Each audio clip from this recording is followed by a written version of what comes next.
SPF Sun Protection Factor، فاکتور محافظتی نور خورشید. SPF معیاری هست که نشون میده اون کرم ضد آفتاب تا چه اندازه میتونه در مقابل اشعه UV نور خورشید از پوست شما محافظت کنه. SPF های بالا لزوما قدرت محافظتی بالاتری ندارن. مثلا SPF 15 قدرت محافظتی 93% داره، SPF 30 97% و SPF 50 98% در مقابل اشعه UV خورشید از پوست ما محافظت میکنن. اشعه UV خورشید باعث آفتاب سوختگی، ایجاد لک و ککومک، سرطان پوست، خشکی پوست، پیری زودرس و خیلی مسائل دیگه در پوست میشه. تعداد دفعات تمدید ضد آفتاب روی پوست به عوامل زیادی بستگی داره، مثل تعریق کردن بدن. اگه زیاد تعریق میکنید باید حتما تعداد دفعات بالاتری رو ضد آفتاب رو تمدید کنید. اگر که در مناطق شرجی زندگی میکنید هم به همین صورت، و اگر هم شناگر هستید یا به صورت تفریحی رفتید و شنا میکنید باید حتما از ضد آفتاب هاتون رو تمدید کنید به فاصله های 2 ساعته یا حتی 1 ساعته، چون ضد آفتاب یه شکلی ساخته شده، یه فرمولی داره که روی پوست از بین میره.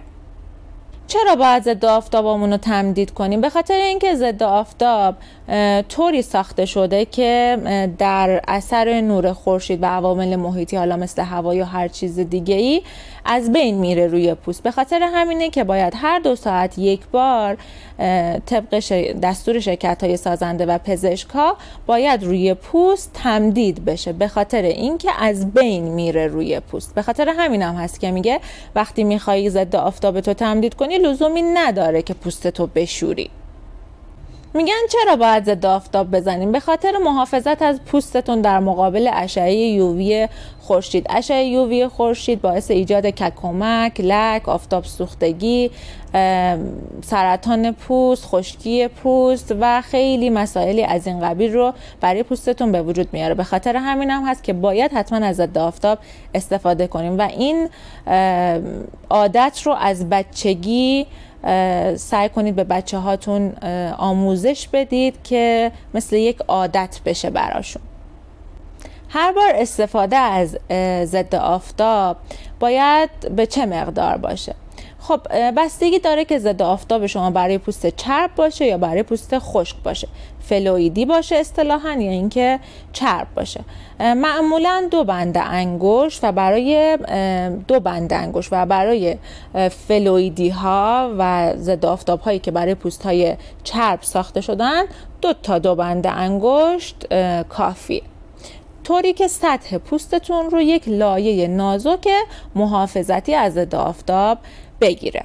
چرا ضد آفتاب میزنم پوستم تیره میشه، باعث تیرگی پوست میشه؟ نه، ضد آفتاب اگه با مواد آرایشی ترکیب بشه، یعنی شما ضد آفتاب زدید مواد آرایشی هم روش میزنید، بعد از یه مدتی 1 ساعتی تقریبا یک روغنی روی پوست شما ایجاد میکنه، به وجود میاره که حالت اکسید شدن میشه و در نگاه اول پوست شما رو تیره نشون میده، ولی شما وقتی پوستتون رو میشورین اون حالت رو دیگه نداره.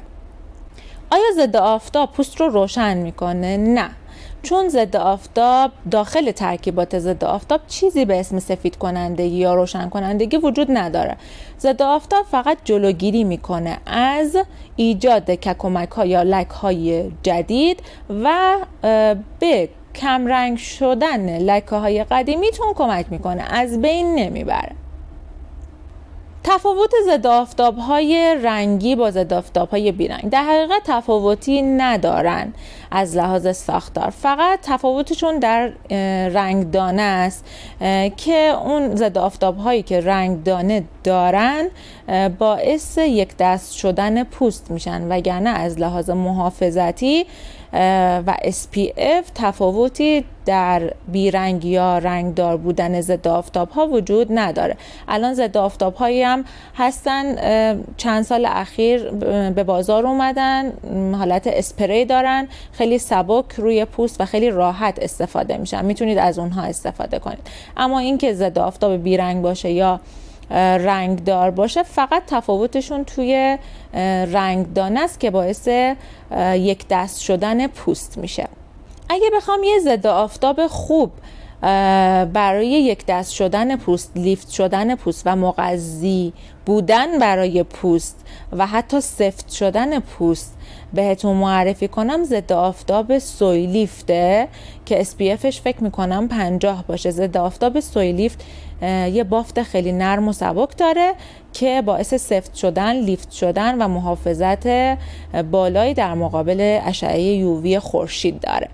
بایودرما، ایزدین، استادرم، لافارر، ژاندارسل، الارو و تمام برندهایی هستن که الان داخل ایران موجود هستن و میتونین استفاده کنین. ایزدین برند خیلی خوبیه، استادرم برند خیلی خوبیه، ژاندارسل برند خیلی خوبیه، الارو من استفاده کردم برند خیلی خوبیه. بافت های سبکی دارن، البته بستگی به پوست شما هم داره که چرب باشید یا خشک باشید. با توجه به اینکه پوستتون چی هست، چرب یا خشکی یا مختلطه، ضد آفتابتون رو انتخاب کنید، تهیه کنید، ولی حتما جزء عادت‌های و روتین های پوستیتون قرار بدین ضد آفتاب رو که چند سال بعد صورتتون دچار لکه و ککمک و آفتاب سوختگی نشه که اون موقع دیگه خیلی سخت میتونید از بینش ببرید.